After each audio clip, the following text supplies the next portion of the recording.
So, Kelsey, I don't typically follow the news that much because it's very depressing and makes me stressed out. Mhm. But I do read every morning the little New York Times email that they send me with a little sentence or two on what's going on. I'm like, okay, I get it. And Mhm. a couple weeks ago, there was an article in that morning newsletter that essentially said the astrology chart we're all getting readings on is wrong, and the modern sky is actually quite different, making Scorpio quite a bit smaller and adding this other one called Ophiuchus, I believe is the name. So, Mhm. you being an astrology person and everything, I was just wondering if this could be the episode we do, because what's up with that? Let's do it, Nick. Magic in the Matrix. Hi, all, and welcome to an episode of Magic in the Matrix, podcast where two very regular human beings share all things spirituality and hopefully bring some magic to the Matrix. I'm Kelsey White, and here I am with. Nick Davis. Hello, Kelsey. Hello, everyone. Thank you all for being with us during Hello. our first debating episode. So this will be fun. This week, as you may have heard, we are going to debate the merits of one of my great passions in life, astrology. Nick, what's going Yes. on? Astrology?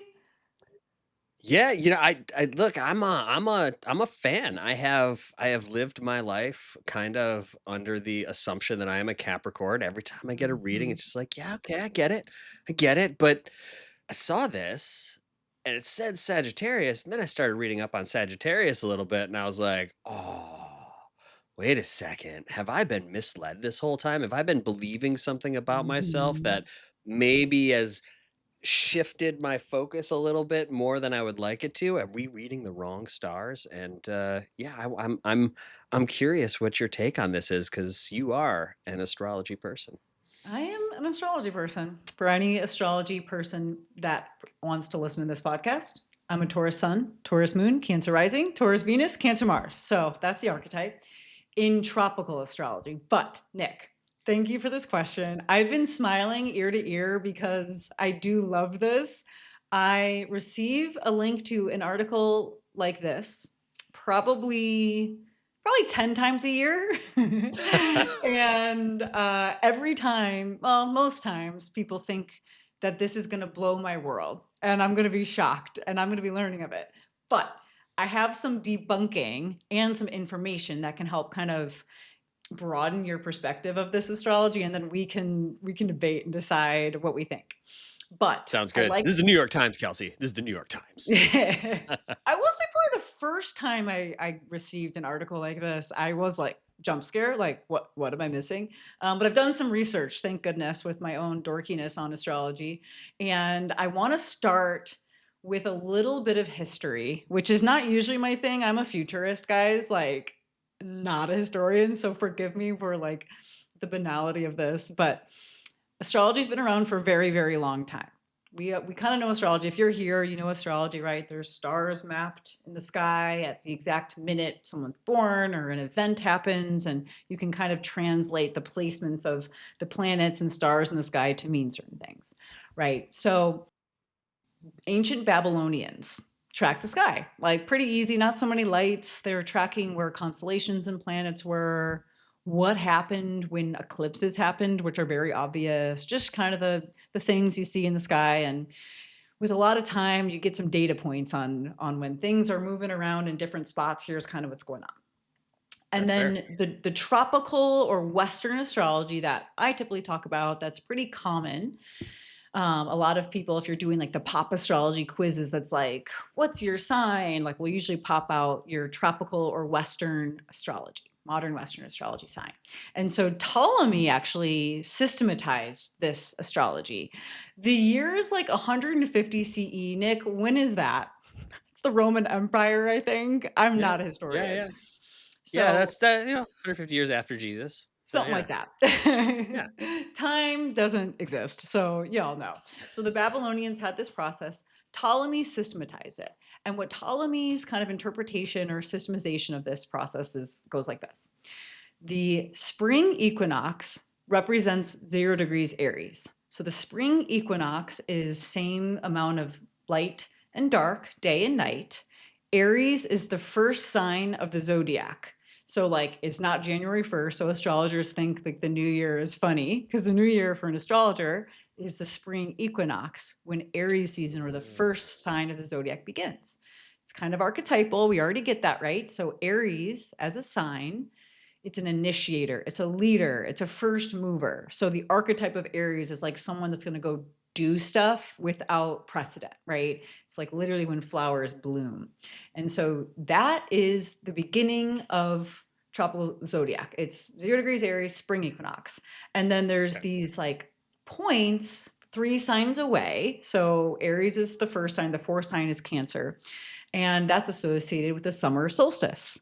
3 signs away Yep. from that is the fall equinox. 3 signs away from that is the winter solstice.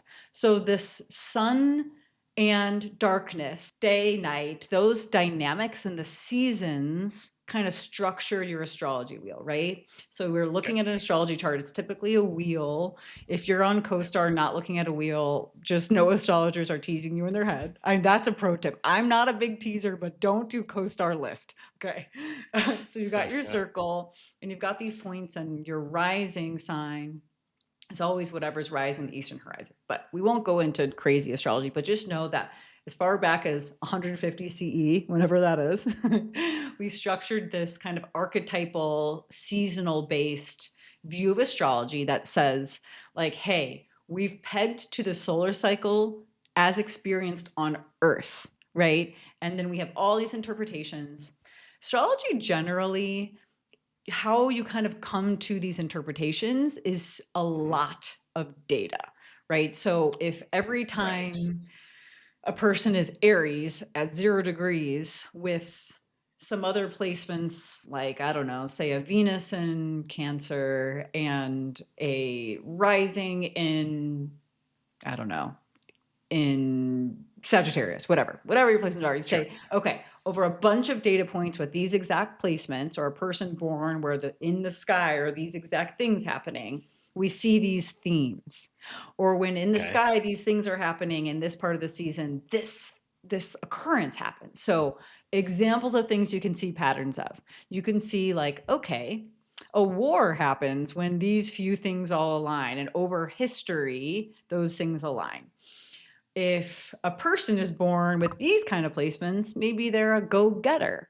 And so astrology is so complicated. So at the same time, Ptolemy systematizing modern tropical or Western astrology has like these aspects. So if like things are close to each other in the sky or opposite in the sky, or these different kind of geometric angles from each other, that can relate to like those signs can relate in a different way than if they're in this other configuration. So that systematizing allows for like a lot of data points to be constructed over history. And you're just literally looking back in history or looking as many data points as you can to get interpretations. And that's like a Okay. lot of Yep. how astrology works, right?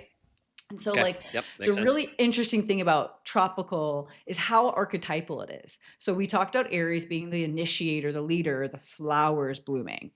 Capricorn starts the winter season, right? And so, Capricorn is ruled by the planet Saturn. In modern interpretation, Saturn is cold, it's karmic, it's discipline. Like, you got to work for it. If Saturn's somewhere in your chart, you got to work for it. It doesn't come easily. And so think about Right. like Alaska in the winter. Like, you got to work for it. You are trudging Right. through. It's cold, it's isolating, it's not easy. These archetypes are evidence in all over tropical Western astrology. You're seeing archetypes. And so I Yes. will say this is intentional that we have this structure in the seasonality and the light and dark in the seasons, and it's archetypal. It's not something that as time has gone on, and just so we're aware of exactly this article, that what it was saying, hey, there's a wobble in this tilt of the Yeah. Earth's Yeah. rotation. Yeah.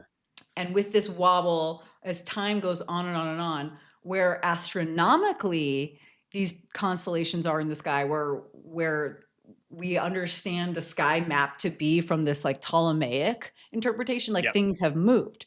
But noting that Ptolemy understood this, like we're going to do this as archetypes of the season. We're intentional that this is fairly archetypal. So a lot of tropical Western astrology is like personality things, which is archetypal, right? Or even like timing of things. Like it is in this archetype structure, like is imbued with this like way to interpret it. You have these things together that the ways we think about how the placements manifest is generally archetypal, which is why it's so good for personality things and relationship things. Yeah. And Right. that's really interesting. I won't go like crazy into the history of like some of the mythology that's relevant in some of these signs, but like it's just this fascinating like dance of mythology and archetypes and seasons and beings and planets. And you can even go back and find a new planets like Uranus, as example, like wasn't people didn't know of it. And once Uranus was discovered, you can go back in time and like archetypally, like what are the themes associated with Uranus? And then Uranus has this meaning. Doesn't mean that like Uranus didn't exist then. It's just like that way to understand astrology placements and archetypes is derived by this like constant repetition of certain things that come out. So really interestingly, and I'm just going to introduce this concept and then go for questions on the tropical side. There is an astrology that's still in use today called Vedic or sidereal, and that is more astronomically based. So are you aware of that? And what do you think about kind of the tropical history? Does that anything like stick out as crazy to you? I mean, not really. Like that's the thing. You explaining it in the sense of archetypes and broader themes and metaphoric. It's kind of more. And correct me if I'm wrong here. It sounds like the people who created it were smart enough to understand that this is what was happening anyway, for the, you know, sole purpose of there was a lot less light and could actually see everything that was happening. So when you're talking about data points, like what we think of data points, we're thinking computers just gathering all this Yeah, yeah, data. yeah, Oh, yeah, we yeah. must be correct, right? But back then they were still collecting data. So they have a reason why these things are falling in these particular places. And the wobble's not going to affect that necessarily as much as it affects like the star's placement. It's not going to necessarily affect how they're interpreted. Right? Yeah. Is that Yeah, totally, totally. And I think it's really interesting. So in preparation of this conversation, I listened to this episode, but I read a transcript of a different podcast where one of the preeminent modern astrologers, Chris Brennan, has this podcast called The Astrology Podcast. I call Chris Brennan the Beyonce of astrologers.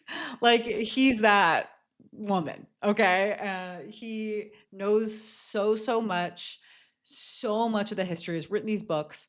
Some of the episode, an example of an episode was like one placement, I think retrograde, and I think the episode was 9 hours because there's so much history to oh, go through. I don't know the history enough to like be that good at astrology.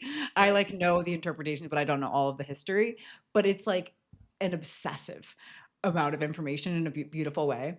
So Chris Brennan, someone asked questions about from a skeptic's mindset about astrology. And so one was Yes. this concept of like it's wrong. Another was this concept of it's not scientific. And that was an interesting conversation and I don't know that I have an answer. He was and I kind of share this belief like hey, just because there wasn't like the right way to conduct an experiment back in ancient Babylonian times and the way that we understand science as people in this time period. Like, sure, we didn't have this process that we could test and that everyone is aligned is how science works, but it's in a way their science right is they're documenting and making a hypothesis and testing it and calibrating their insights and they're continuing to test and calibrate and discuss and it becomes clearer and themes emerge. So anyway, I don't know the definition of science, but it's not like some so astrology, some of my friends, colleagues, people in my world think astrology is very woo woo, right? And Fair. Yeah. to me, Astrology is much more scientific than most of the things that I love to talk about.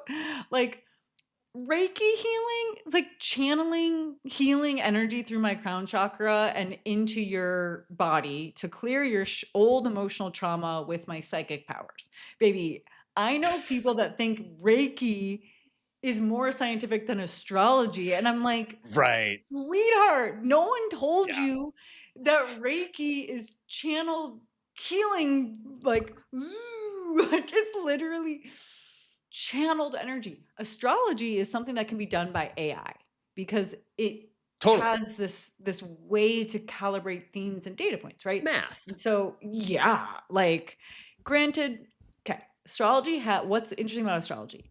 There are so many themes and possibilities there's only like 12, 13 if you're thinking of this other signs. There's 12 signs. There's like squares, there's oppositions, there's conjunctions where you're close. Okay. There's different rising signs that changes the house system, which means different themes. But like there's data points. So if you're in like one part of the chart with a certain amount of signs, like, yeah, sure, one part of the chart might mean siblings, but it also might mean like short travel. And it also is related to communication. So it's like it gets a little gnarly unless you're like really digging into the holistic picture of a chart. And I think it helps to have intuitive guidance as you're looking at a chart to get like some downloads on the picture. But yeah, you can Right. say like Uranus, the sign of sudden changes, and Mars, like fire or cutting, comes together and it's like a car accident or a fire or something, like just a big deal, right? And those Mars is a malefic. It can cause problems, right? Or if you're saying like a Venus or love and worth, and Jupiter, expansion, abundance, conjunction, some beautiful sign about like love, then maybe someone will find love. Like it's not that crazy, but sure, it's not as straightforward as like everything has one simple explanation. Like there are themes, there's high vibes or higher expressions, or like expressions we would find pleasant, and then lower vibes or expressions of that sign or placement that we could find unpleasant. So to be clear, it's like not a perfect like plug in one little easy chat GPT prompt and you get the exact answer, Right. but it's it's just on the record much less woo than a lot of woo things. It's very, very scientific. Right. It's like faith based on science and data points. Sure, sure. I feel as though there are too many data points for it to be like completely woo-woo. And I will say Yeah. I've tried to throw my chart through ChatGPT and just have it give an interpretation. And they're like the moon was wrong. The moon degree it gave me was wrong. And there was an asterisk that was like, this moon might be wrong. And I'm like, calibrate this with a Taurus moon. What are you talking about, late Aries? But anyway, so really like, okay, tropical modern astrology, there's some archetypes, there's different interpretations, a lot of data behind it. To be clear, for anyone listening that's not familiar with any other astrology, because if you're just typing in like, what's my sign, you get an output. It doesn't say, by the way, this is tropical or Western. There's this Vedic or sidereal astrology Yeah. that's Yeah. Vedic. Tell me generally, about that. yeah. So everything kind of starts with the Babylonians tracking, like astronomers tracking the sky. In like India, the, and throughout time, right? Because both systems have been passed down through civilizations. They were like, hey, we want to have this star based or more astronomically based. And so the chart is calculated the same as the tropical, although this tilt or this wobble right now, we're off by about 23, 24 degrees. So just to ground one more little interesting data point, how we understand like the two different systems. A wheel or a circle is 360 degrees. If we have 12 signs, each little chunk, each sign is 30 degrees. And so because this like difference from the wobble over time till now is like between 23 and 24 degrees, is why they're saying you're like one sign off. Actually, if your sun sign was Capricorn at 28 degrees, you'd still be a Capricorn in sidereal or Vedic. So it's generally, it's easy to just say like we're one sign off because it's 24 divided by 30 off. But it kind of puts you back, unless you're a really late degree whatever, about a sign. And so Vedic astrologers, they do the calculation and their map is much more astronomically star based, and it's literally saying, like, it's not, hey, we're looking at the sky as seen on Earth. It's like, if we're in astronomy, this is exactly where things are. And so I will be totally transparent that I don't know as much, or I don't know much at all about Vedic, because I am a tropical astrologer. I'm familiar with it. I Sure, yeah, understand yeah. it. My understanding is that Vedic and sidereal astrology is a little bit more karmically, like the interpretations are more karmic than archetypal. So like I understand that I could be wrong. So if you're a Vedic astrologer, please comment below. That some Vedic astrologers like more inclined to have like, hey, you'll die here, or like really specific karmic things that will happen. Oh, okay. Um, which can be really scary. Like the first time I even heard of Vedic astrology, I was like, if this tells me like when I'm gonna die, or like there are transits where in tropical you can see death, but generally death in other people. But it's like, I don't know, it just kind of freaked me out, the precision. But I don't know that it's like, and then it gives you a map of your life with no free will. Like, you know what I mean? It's not that. Like, I don't even believe Right. fundamentally that that's possible. It's just Right. a different interpretation. So your takeaways are more karmic. There's so much complication in like how they calculate everything. So we should have a Vedic astrologer to discuss. But I was thinking, and then I want to Yeah. get to just like free form thoughts about this, like Yeah. how you interpret any astrology is like patterns, right? And so like I would Mhm. think,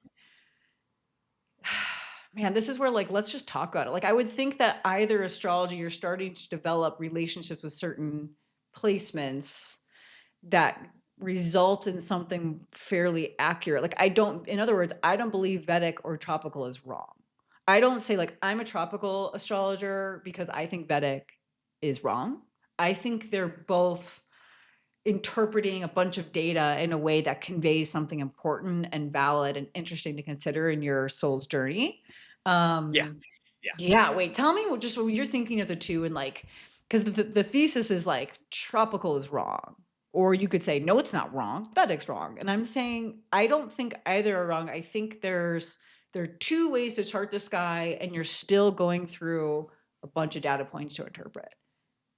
Right, right. And it's you have to throw the element of, even if it's an illusion, free will a little bit, because you can get the information and then change something Hmm. about your persona. I would almost look at it like where an astrology reading would come in really handy for a person would be is if they're a little lost and they're Yeah. just like, I can't find my footing, I can't figure it out. It's like, well, according to data points that we have collected through the millennia with the stars, let's read your chart and see if you're on a path that is going to lead you to constantly falling into these traps and everything. Yeah. And maybe if you get this information, you just make that, like couple degree shift in your life based on something like, oh, I'm this path that I'm going on that I keep running into a wall is a wrong path. It's like sometimes you need something like astrology to beat you over the head and be like, yeah, it's the wrong path. Here, maybe try this one. Totally. So I give astrology readings, and I try to leave people with takeaways, like a couple practical things. Because if someone is a chatter and I'm like, "Oh, you're all Gemini, Gemini, Gemini, Gemini," which is a sign of communication. You talk a lot. I bet you talk easily. I bet you're curious and you talk, like that doesn't give the person anything. It's just me being like, "Haha, I know." Like some people like that, just getting validated, like, "Okay, I'm seen." It's to me not that interesting or worth someone's money to be like told something they totally know. So there's signs in the chart, placements, these things you can interpret that say like you have a propensity to do X, but your soul kind of wants to go in Y direction, or you have a lot of energy in this theme, like focus on that, or you're so good at this part of your life, and here are the tools that are that have come incarnate with you to support that area of your life. Like lean on that, don't try to run from that. Like there's ways to kind of think about it. I'm just thinking like from a sidereal perspective, I guess I should have paid for a sidereal reading before this. Maybe that's part two, just to think about it. But I think both systems must have these data points that can give their person that they're reading some insight into their gifts, their challenges, their phases, whatever, if it's more karmic or not. And I don't think, yeah, like we terribly need to litigate. I think the biggest takeaway for me is that this concept that tropical astrologers didn't know about this wobble, and they're like, oh, that's not true. And so Chris Brennan, the Beyonce of astrology, was like, it's a little disingenuous, or maybe it wasn't him, maybe it was the other guy, but Right, someone was right. like, it's a little disingenuous, journalist. It is so good It's fair. for the It's like fair. spark. But yeah, I Vedic astrology is, here's another interesting thing to think about. What do you think about this? Mhm. I'm a Taurus, Cancer, Sun, Moon, Rising. On my rising, which is kind of like sometimes people interpret the rising as like your first impression or like this big like mask you wear or the self you present, whatever. On my ascendant is Mars, which is the planet that rules Aries. So like Yep. I come across as very Aries because Mars is just sitting there. So I had this like conspiracy theory in my head, tell me what you think, that like the Vedic, if so in a Vedic astrologer, it's like you're all Aries, right? Because my Yep. Taurus is not above 24 degrees, Sun, Moon, or Venus. So all of them are Aries. If someone's like, oh my Gotcha. gosh, I'm a Vedic astrologer, you're so Aries, da da da, Aries energy is flowing through you. I'm like, I mean, Mars is my ascendant. Like some people could say I'm completely Martian because it's just like you cannot miss it. It's just like Right. I cannot tell you how strong this, so I'm like muscular. I box for fun. I weightlifted at the age of 12. I have this big, like you can't miss me energy when I walk in a room. So I'm like, what do you think about my conspiracy theory that like the Vedic interpretation can, like both of them can just, you could find ways to make the Vedic interpretation make sense in both charts? Well, and that's the thing I think I'm finding out is regardless of which chart you're reading, you're gonna probably wind up at a very similar Yes. story. I think so. I really think that. Granted, we should, or if you've ever done both readings, comment below what you learned. But I think, Ooh. yeah, you can learn some pretty interesting things on both. One other really fun thought while we're talking astrology and fate and free will is I've heard, because someone was saying like the mere understanding of astrology, and astrology, they're even in tropical, like you can do something called zodiacal releasing, that's a timing technique, and like kind of know a lot about the phases of your life, and it starts to mess astrologers brains up about fate and free will, because it's like on this, because you can do these like different levels, so you can get to like fourth Yeah. level blah blah blah this day this minute, like a Mars thing, which is like a cutting thing, and then you cut your finger and you're like, there's no free will. So that's like this thing astrologers that get really into zodiacal releasing have to face. Like you have to face the fact that I don't know if there's free will. And then this astrologer was saying you have in your free will and your fate this propensity to go study astrology on this day and like direct your life through this lens where you've been advised from astrology, either your own that you interpret or someone else, like these actions to take to optimize how you're living. It's like you've, from your free will and your fate, landed in this place where you're receiving this information and then acting on it. It was kind of like, everybody calm down. We can still have it all, but like, what do you think about that in the context of astrology being able to describe things about your life? Okay.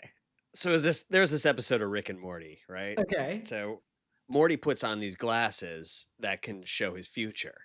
And he's always trying to get, I think her name is Jessica, this girl that he's got a crush on. And so everything that he is doing is to get Jessica in the end. So he's Okay. just constantly, no matter what, is just focused on this goal. So he's completely eliminating his free will by following the end goal and doing that.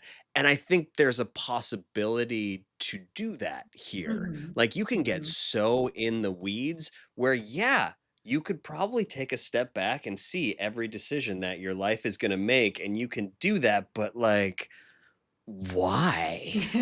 Truly. Like, what's the fun? And why be on this ride if you're just going to go, oh, this is how it's going to go? Like, that's boring. You want some excitement. That this earthly life ride, like, kind of part of the excitement is not knowing, right? 100%. Otherwise, just be a spirit, dude. Like, Yeah. Yeah. okay, before I go to a couple little just thoughts to wrap up, do you feel after talking for half an hour now Yes. that you're a Sagittarius and you resonate more with Vedic, or like where'd you land? It's interesting because I kind of it is the idea of tell me on a particular day and I'll tell you what I feel more like. You know what Yeah. I mean? Because there are times when I definitely resonate more in the realm, and I've done enough studying on Capricorns now because I identified as one for so Yeah. long, and it without that knowledge, I feel like I wouldn't have had as much of a work ethic to get me to this place. And now that it's Yeah. all kind of flowing, like the Sagittarius side of me is kind of like, maybe Totally. burn it all down. Let's party. Let's be free of this all. Party, Right. party. Right, right. I sense elements of both, but Yeah. again, if you do a full reading of the full chart, all of a sudden you'll see all those kind of influences from what I'm gathering from you. And what I've gathered from a really detailed reading is they get into such nuance that the wobble suddenly doesn't matter as much because the nuance is there with other points. Oh yeah, yeah. There's so much to a reading. So I guess that's a great kind of conclusion in some ways, is that there's so much to astrology that the concept of like I'm a Taurus. I'm a freaking Taurus. Like I'm a sun, moon, Venus. Stelliums all day. I'm so Venusian. But really, the reading has got aspects, it's got conjunctions, it's got all these themes, it's got all this energy, it's got like an allocation of fire and water and this, and like there's so much to it that I really don't think it's possible, even just knowing a bunch about tropical. I know a bunch enough that like people pay me to get readings that I just know it all, right? So I think I could really get a lot of insight from getting another 10 readings from tropical astrologers and 10 readings from Vedic astrologers. And I don't think that means that that astrology isn't real. And that's like, I think one of the other themes from that episode that was like debunking astrology is like, if we can't just go to 6 astrologers with the exact same chart and get the exact same interpretations, then it's bullshit, like genuinely. But it's that thing that I said where there's so many vibrations of each sign and each placement and so many relationships that like it's hard to cover it all in a lifetime. I find things in my chart to this day that I'm like, oh, I didn't notice that before. Like, or you start to add in asteroids and this or that. So yeah, I think astrology is fun to, if it's something productive for you to disclose more about yourself, to be vulnerable, to learn, to, like Nick said, structure some discipline in a certain area of your life. Like whatever feels like it's helping you, great. If it's not helping you, or you're getting like worried about it, or you're being prejudiced with certain signs and you like don't want to be friends with a sign or date a sign, then you might want to just leave both systems alone. But other than that, like use it as a tool, just like anything else, and take what resonates and leave the rest. Yeah, and I think for skeptics, which I borderlined on that for a while, it's just remember that way back when, there wasn't radio or TV, or there was just like staring at the sky or war. And generations of people stared at the sky and came up with this data. So it is genuinely like kind of an ancient science when you break it down. Like there is valuable information there. Don't dismiss it too quickly, I think. Yeah. Yeah, totally. And know it's complicated. So, like, if you get a really simplistic explanation and it doesn't resonate, it's probably not complex enough to like reflect the whole human you are. And that's probably good. So, yeah, just keep an open mind. And obviously, if you don't like it, you don't like it. Any other thoughts on astrology? Or are we good? No, I think you covered a lot. You are very knowledgeable in this subject. Thank you. That Nerding helps me a lot. Nerding out. Everything except I literally was like, ask Nick about time, like CE. I don't, oof, history, guys. I'm gonna go brush up on history. And next week, we're gonna talk about something insane that we did. Nick is pulling out his Moldavite necklace. If you aren't familiar with Moldavite, you will be next week. And Oh yeah. boy, did we have a Moldavite journey. So please tune in next week when we talk about our Moldavite journeys. Until then, take care. See y'all. Bye, everyone. Magic in the Matrix.